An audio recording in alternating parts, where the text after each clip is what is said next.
नमस्कार दोस्तों, स्वागत है आपका। आप देख रहे हैं अयोध्या लोकल और मैं हूं आपके साथ शगुन। जैसा कि पूरा देश इस समय 26 जनवरी की तैयारियों में जोर शोर से लगा है। कहीं कला की प्रस्तुति हो रही है, कहीं डांस की प्रस्तुति हो रही है। और अगर हम 26 जनवरी की बात करें तो सिर्फ ये एक दिन नहीं बल्कि पूरे भारत के संविधान की बात है। तो इसी के देखते हुए मैं आज उपस्थित हूँ अयोध्या में और हमारे साथ बहुत बड़े वरिष्ठ अधिवक्ता जी जुड़ चुके हैं। आइए हम इनसे बातचीत करते हैं और जानने की कोशिश करते हैं कि संविधान हमारे देश के लिए कितना महत्वपूर्ण है और गणतंत्र दिवस की क्या महत्व विशेषताएं हैं। तो सर, सबसे पहले तो हम आपका बहुत बहुत स्वागत करते हैं हमारे अयोध्या लोकल में। देखिए, ये 26 जनवरी 1950 को सेलिब्रेट करता है पूरा। ये एक फेस्टिवल के रूप में सेलिब्रेट करता है ऑल ओवर इंडिया। जी। और सारे ये प्रबुद्ध वर्ग के लोग हैं जो इसके बारे में, इसके डेफिनेशन को जानते हैं कि क्यों सेलिब्रेट होता है। तो आपको बताते चलें कि 26 जनवरी 1950 को जी। एक कॉन्स्टिट्यूशन, हमारा जो इंडियन कॉन्स्टिट्यूशन के रूप में आज आप लोग जानते हैं, एक भारत का संविधान है जो इम्फोर्स किया गया था। जी। इससे एक संप्रभु, एक बहुत ही सुदृढ़ भारत की स्थापना हुई, जिसपे वो संविधान के अनुच्छेद सारे बनाए गए जी। और उसके तहत ये संविधान इम्फोर्स किया गया। इससे 26 जनवरी का त्योहार ये एक इंडियन फेस्टिवल के रूप में एक ही तरह से सभी लोग मनाते हैं। ये कहीं पर भी कोई जातिगत अथवा जी। किसी प्रकार का इस तरह का कोई, इसमें कोई भेदभाव नहीं है जी। कि किसी कंट्री में कुछ, किसी कंट्री में कुछ। पर कंट्री क्या, बल्कि इंडिया एक कंट्री है, उस कंट्री में मनाया जाता है स्टेट्स में सारे में एक ही तरह से। और जी। जितने भी यहाँ पर कॉस्ट हैं, तो सभी लोग एक ही तरह से इसको सेलिब्रेट करते हैं। और everyone of the people in in India जी। well know about the effect of the 26 January 1950 to enforce of the Constitution. Law or court and lawyers, they are fully depend on the Indian Constitution. Indian Constitution ऐसा Constitution है जिसमें आने वाले समय में, जैसे आप एग्जाम्पल के रूप में 370 के जी। सेक्शंस को माने, जी। तो वो कहीं कहीं पर या कुछ ऐसे स्टेट्स में या जैसे कुछ कंट्रीज में इस तरह से इन्फोर्स किया गया था। तो देखिए, ये इंडियन कॉन्स्टिट्यूशन है, इसमें जहाँ पर परिस्थितियां बदलती हैं जी। वहाँ उन सेक्शंस में तमाम परिवर्तन किए जा सकते हैं और किए जाते रहे हैं। जी। जैसे कि अभी देखा गया है, जहाँ पर आवश्यकता होती है वहाँ सेक्शंस जो हैं ये ऑल्टर्ड किए गए हैं, उनके डेफिनेशन को भी चेंज किया गया है। तो आज की डेट में ऑल ओवर इंडिया बहुत जी। थोड़े समय बचे हैं जी। और हर जगह पर पब्लिक में है, टेलीविजन पर है, दूरभाष में है, जहाँ भी जैसी बातें होती हैं लोग एक दूसरे को बधाई देते हैं। और इंडिया के एवरीवन जो पीपुल्स हैं, जो थोड़ा सा भी जानते हैं इसके बारे में, वो इसको बहुत अच्छे और त्योहारों की अपेक्षा और अच्छे से मनाते हैं जी। और एक दूसरे को बधाई देते हैं। जी। जी सर, ये बताइए कि जो 26 जनवरी 1950 का देश था और अभी जो 2026 का देश है, उसमें और इसमें क्या आपको अंतर देखने को मिल देखिए, रहा है? कुछ अंतर है, जैसे ज्यादा अंतर नहीं है। जी। जैसे पहले अनुच्छेद 2 था, जी। जिसमें धर्मनिरपेक्ष राष्ट्र की स्थापना हुई थी। जी। आज भी धर्मनिरपेक्ष राष्ट्र है, जी।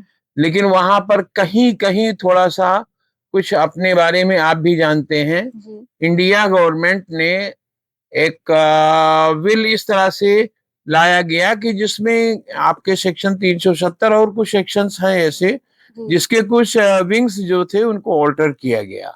उसकी कुछ ऐसी परिस्थितियां थी जिसका लोग दुरुपयोग कर रहे थे। जी। तो उस समय जब वो इन्फोर्स किया गया था, उस समय की परिस्थितियां कुछ और थी।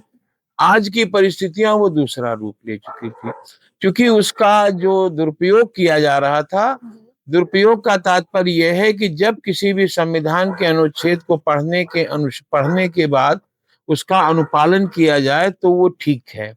अगर अनुपालन के बजाय उसका वायलेशन किया जाता है, तो जी। उस कानून को, भारत में संविधान को चाहे और भी जितने कानून बनाए गए हैं, सब में संशोधन की अपेक्षा की जाती है और परिस्थिति अनुसार उसे संशोधित किया जाता है।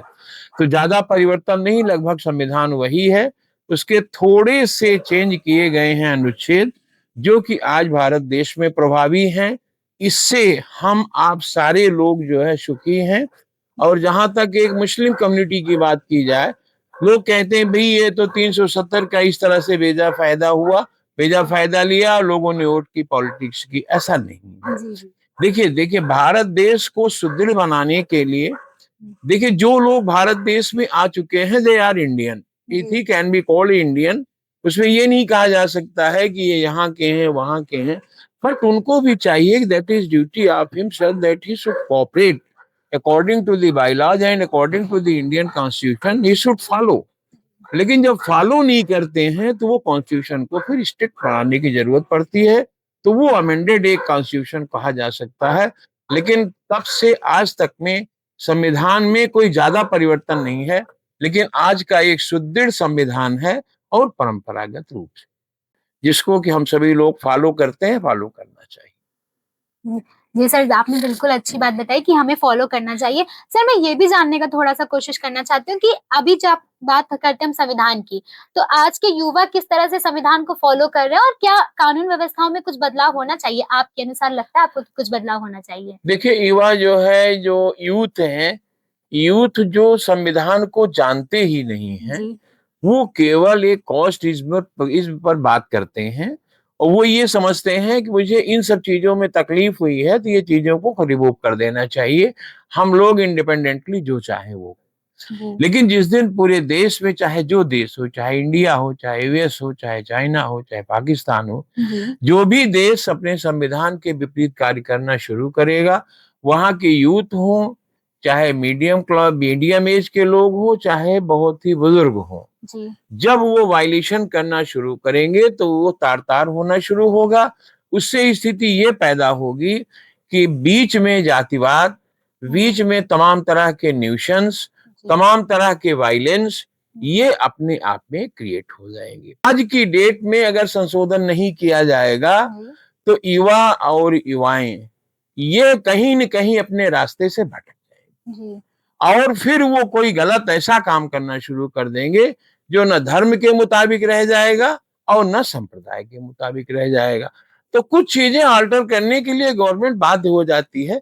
तो गवर्नमेंट का कोई अपना फंडा नहीं है कि वो रिजिड है, एक उसका ब्रॉड प्रिंसिपल है कि भैया मैं इसको चेंज ही कर दूंगा।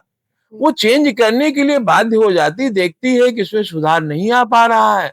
आज के डेट में ऐसे लोगों को इंडिपेंडेंटली उनको बनाने की जरूरत है कि वो अपने पैर पे खड़े हो, अपनी वो शादी विवाह अपने मन मर्जी से करें, जी, धर्म निरपेक्ष राष्ट्र का पालन करें। पता लगा कि एक शादी किसी उसने गैर संप्रदाय से कर ली तो उसको निकाल के बाहर कर दिया गया, जी, उसको फांसी चढ़ा दी गई। तो उसके लिए अगर गवर्नमेंट ने धर्मनिरपेक्ष राष्ट्र को अगर माना है अभी तक, तो उसकी डेफिनेशन क्या है? अगर वो लोग पढ़े हैं तो उनको पालन करना चाहिए और उसके खिलाफ, कॉन्स्टिट्यूशन के खिलाफ नहीं जाना चाहिए। ये अनुच्छेद 2 है।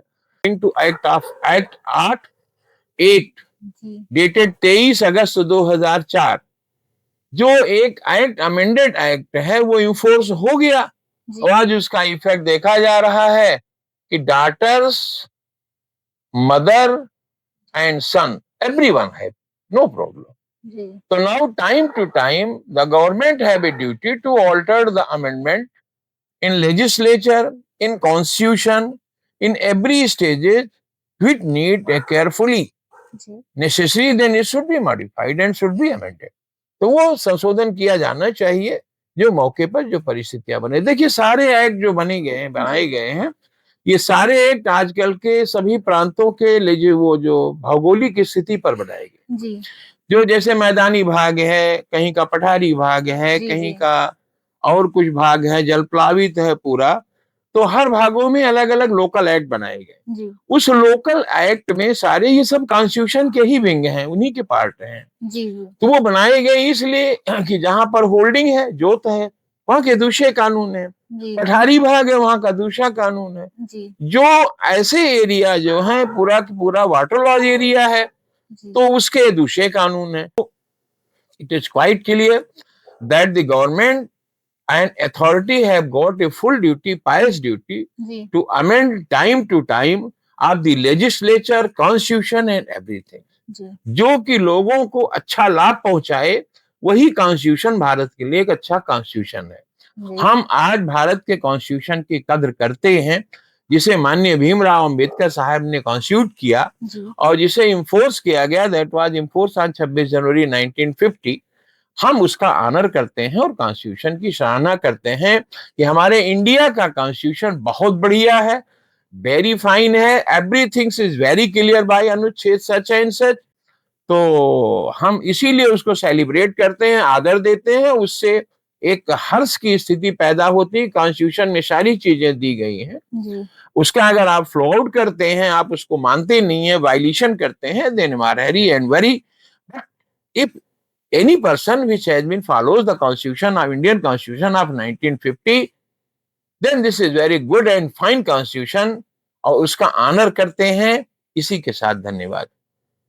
जी सर, आपका बहुत बहुत धन्यवाद। और मैं आशा करती हूँ कि हमारे दर्शकों को भी इस गणतंत्र दिवस के बारे में बहुत सारी चीजें पता चली हुई, खासकर हमारे संविधान के बारे में, हमारे अनुच्छेद के बारे में और हमारे अधिकार के बारे में। तो दर्शकों, आप सबको इसी के साथ गणतंत्र दिवस की बहुत सारी शुभकामनाएं। मैं थी आपके साथ शगुन, आप देख रहे हैं अयोध्या लोकल, जस्ट लोकल।